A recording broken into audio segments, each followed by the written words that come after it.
And I'm super excited to hear Julie speak today because I'm sure it's going to be more of the same. Julie. Hi, everybody. Thank you for giving me a chance to share my story. My very favorite topic is deme and talking about our business in Haiti. So here we go. A trusted colleague once told me that development is not science. It's a practice, like medicine.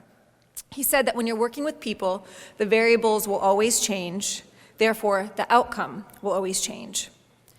And I've had a very extensive career working for nonprofits in North America, on the mission field in Africa, and as a responder to international disasters. And throughout my tenure working on poverty alleviation, I found my colleagues' analysis to be correct. The idea of development, especially in the poorest places in the world, is filled with complex issues and uncontrollable variables. It wasn't until I moved to Haiti and was able to experience for myself what sustainable and unaltering outcomes are possible when a group of people work together to fight against injustice. It was just over 13 years ago when I arrived in Haiti after the earthquake that destroyed the country. Wanting to deploy to an affected area to help is very natural for any first responder, but there was something very different about this disaster, and I wouldn't be doing my story justice if I didn't tell you that I felt a calling so deep in my soul that there was no question that I had to get to Haiti. No matter how devastating the images were on CNN, and if you don't remember the earthquake that happened in Haiti 13 years ago, what just happened in Turkey and Syria is very similar, and it does bring up a lot of painful memories to what I saw 13 years ago in Haiti. But no matter what, I had to get there. And my determination superseded any logic, and within days of the disaster, I boarded a plane to Port-au-Prince. In my heart, in the deepest parts of my soul, I knew I was doing what was right by responding to this call. But the moment the plane touched the ground, I was in way over my head. Within seconds of the plane touching the ground, dozens of Americans who were in Haiti when the earthquake hit were running to the plane. And they were covered in blood and dust, and it was terrifying. And I couldn't even begin to imagine what they had experienced. But then I realized that they were the lucky ones. They were getting on this plane and they were leaving. And I was about to enter a space where millions of Haitian people had nowhere to go. So I told myself to suck it up, get off the plane, and I quickly found these two men that I had met just hours earlier, and they were setting up a medical clinic in the mountains. They were Haitians and had family in Port-au-Prince, some who survived and some who didn't, and they were just as determined to help their fellow countrymen as I was. So I followed them as we made our way off the plane, and we entered into this sea of chaos. The dust and rubble was overwhelming. It seemed to have taken hours, but we found the driver, we began our journey. The streets were ruins and remains of a city, and we zigged and zagged through the people and through the rubble. When we finally arrived at what remained of the home of our hosts, we were told we would sleep by mattresses by the front door, and if another quake were to come, just to run outside. Even after all these years, and all the traumas we have faced in Haiti since then and that we've faced as a global community, it's still hard for me to describe post-earthquake Haiti because the conditions were truly unbelievable.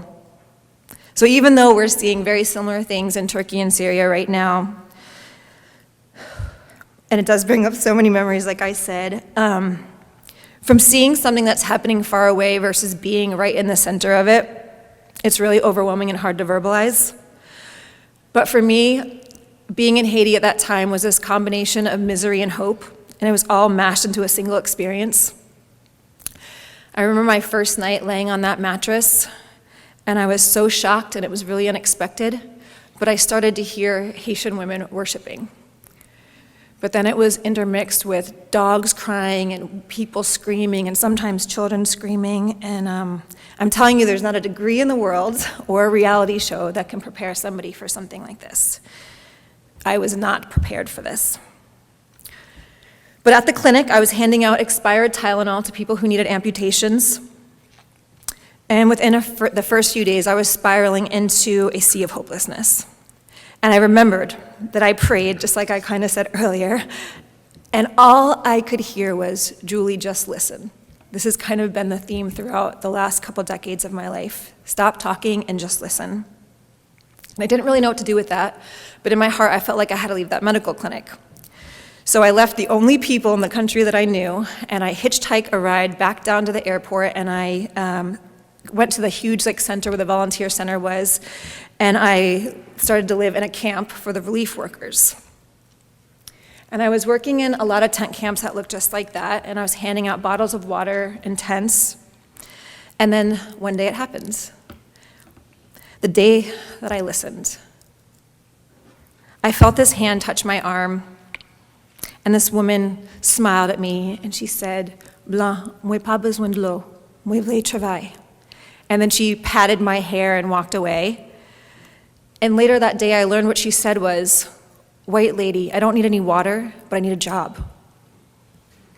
And I became obsessed with her. Her words pierced me. So I did what any rational person would do. I went back to the States. I formally resigned from my job at the Heart of Florida United Way. I sold my house. It was 2010, so it wasn't a great time to sell, but with $7,000, a better tent, and no plan, I moved permanently to Haiti.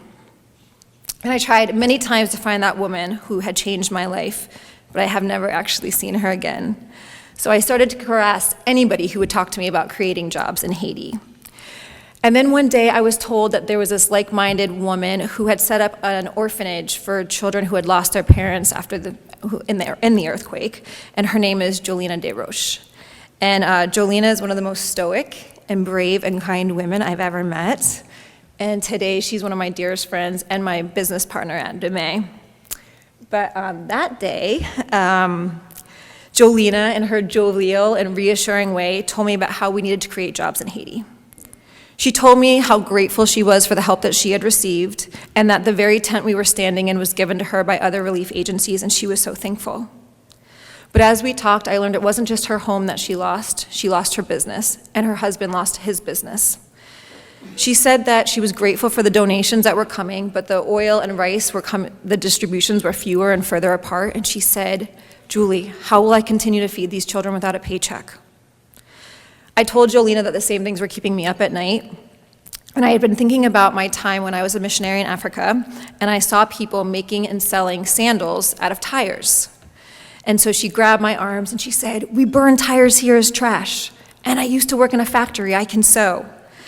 And so I really don't know, neither of us knew anything about fashion design, about shoemaking, but the seed was planted. And we decided that day to take back everything that the earthquake stole.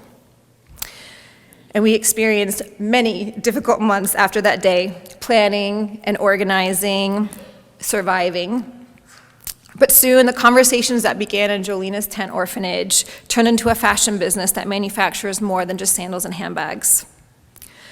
Deme became a beacon of light in Haiti, a business designed to create empowering jobs while sharing the island's extraordinary creativity with the world. Deme means two hands in French and Creole, because behind every single piece, there's an artisan who skillfully crafted it.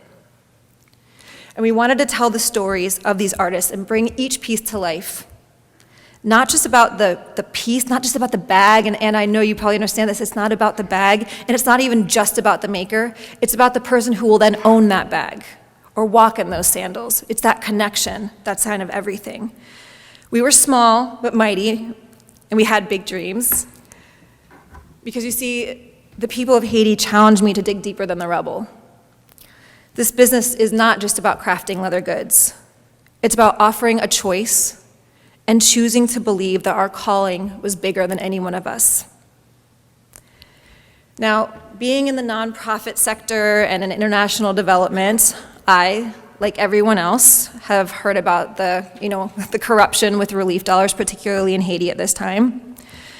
But as a matter of fact, I not only heard about it, I experienced those dollars not getting to the most vulnerable. And over the years, I continued to witness the unintended consequences that happened to the Haitian people because of poorly orchestrated charity programs and church missions. And I'm sure most of you have read the book When Helping Hurts. And if not, it's an incredible book. I recommend you read it. But it is a really hard pill to swallow. So I didn't want my best intentions to hurt other people, so I just continued to pray that I would listen more than I would speak, and that my actions would follow what I heard. And I began to wonder, how would the world choose to respond and invest their dollars in rebuilding Haiti if there was an option to choose? So for many years, we worked to build this business through more challenges, loss and pain than I could ever describe. But there were certainly more downs than up, and I'm sure that's probably not the inspirational part that you want to hear about, but it is the truth. More downs than ups. But we all believed that this business was ordained. So we carried on year after year without a real answer to our prayers. And so many times along this journey, I just wanted to give up because we faced conditions that were just so hard to understand. My most challenging time was in March of 2014. It had taken years to save enough money to buy a car, and in all fairness, it was a total piece of junk, and it blew up. It caught on fire. Cars do that, by the way. It burst into flames. No one was in the car, thank God, but at that time, it was our company's biggest asset, and we needed it. We really needed it. And then if you can believe it or not, 4 days later, we were robbed. And at that time, we weren't solar powered. So it was our generators, inverter, batteries stolen. It was gone. 9 days after that, there was an unprecedented flood in Haiti, and all of our leftover leather and raw materials completely ruined. And then I got dengue fever. And by the end of March, I was so broke and so tired and so lost, I really didn't think I could carry on. And so I went into the factory one day and I sat down next to Jolina and I cried, and she let me cry for about a minute, and then she took her thumbs and wiped the tears away from my face, and she said, "Okay, Julie, anale, back to work." But that is the spirit of Haiti. That is Jolina's spirit, and that is her faith. That is what gave me the strength to carry on and allowed this small group of untrained people to turn in our humble beginnings into a sustainable fashion company. And it's filled with dozens of master craftspeople creating beautiful and authentic leather goods. And things were starting to look up for us.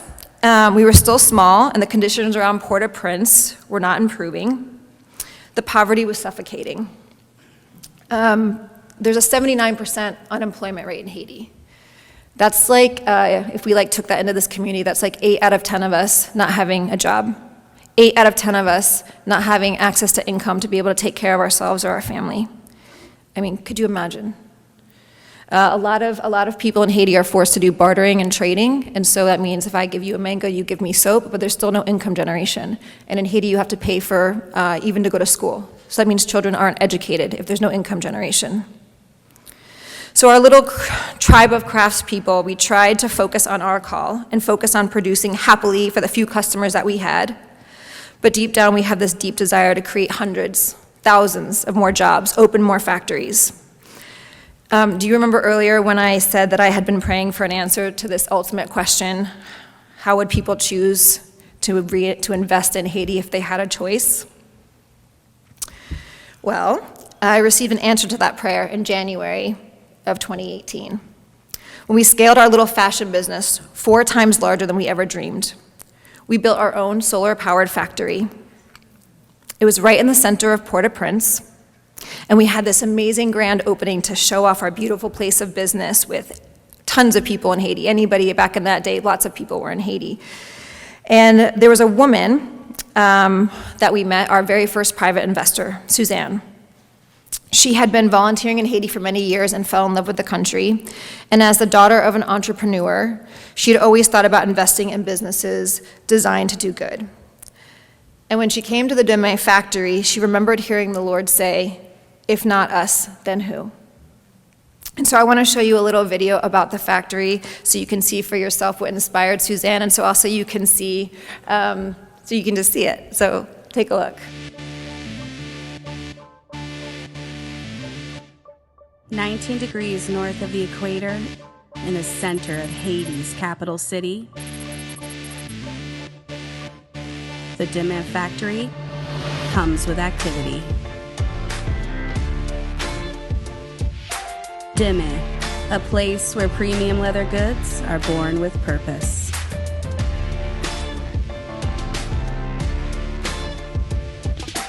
Outside these walls is a land exploding with creativity.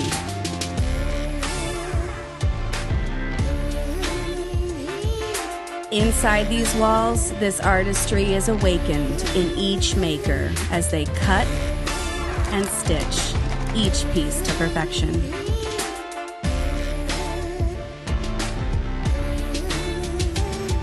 When genuine leather is combined with repurposed tires, a new kind of sandal is brought to life. One that is as stylish as it is good for the environment. This is anything but fast fashion. This is a collection of makers whose opportunities soar as their lives are forever changed by their craft.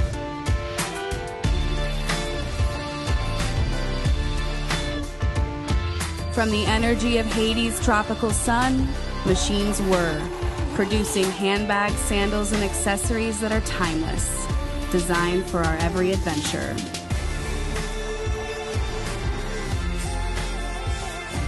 In French, deux mains means two hands. Two hands proud to create premium products with purpose. For you and for me.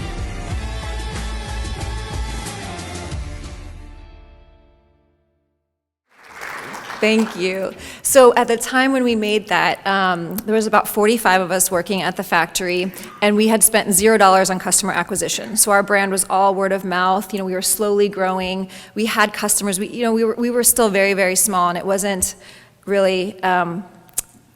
We didn't have enough to grow the way we believed that we should grow. And so then it was Suzanne who opened up a new world for us, a world outside of Haiti. You see, she allowed us to start investing in branding and marketing like a fashion company. And so she opened a world where we could actually start offering people a choice. By choosing to purchase from Demay, customers chose safe working conditions, healthcare, a livable wage, and access to education for Haitian people. She then also inspired other investors. And those other investments challenged me to think bigger and to hold tighter to my faith. That meant we could no longer just sell to our little community in and around Haiti, but we had to go up against the big guys, the H&Ms and the Zaras of the world, and we'd have to ask the real hard questions. Would people choose to buy fashion accessories from a solar-powered, women-owned factory in Haiti?